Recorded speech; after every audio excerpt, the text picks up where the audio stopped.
President Franklin Roosevelt was concerned. Although he won the presidency in 1932 and 36, he was not taking the next election lightly. In 1940, the Democratic Party and Franklin Delano Roosevelt were concerned about getting the black vote. Being a shrewd politician, Roosevelt promised he would create a black military flying unit. Apparently, his promise paid off. He got the black vote, and FDR won the election. It was Roosevelt's wife, Eleanor, who encouraged her husband to give blacks a chance. The First Lady shook up the world with this photo. She took to the sky with a black flight instructor in Tuskegee, Alabama. Norfolk real estate agent Charles Fox was there. Secret Service had a fit when she went flying. She jumped in the back seat of a Piper Cub. And that's quite a feat for a lady with a dress on, but she did.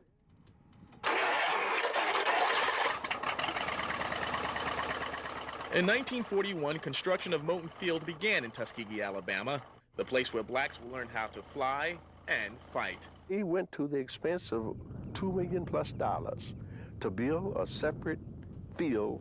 Their justification was, as long as it is equal, being separate is not discrimination. And that's that separate but equal theory they operated on so long.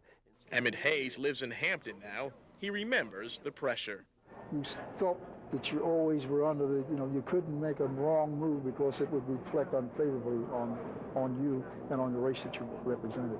To promote the airmen, the government hired an actor named Ronald Reagan to narrate a film on the black pilots. They didn't know what the future would be, but many hoped they'd get the chance to fly and fight in the air. Some wanted that chance more than anything in the world. Richard Bowling wanted that chance. His sister Gladys remembers the time he was gunned down by friendly fire and spent a day stranded at sea. 24 hours, which I know seemed like an eternity.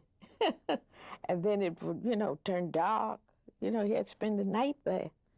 And not knowing who would pick you up, all this water, and you in dinghy, That was a harrowing experience.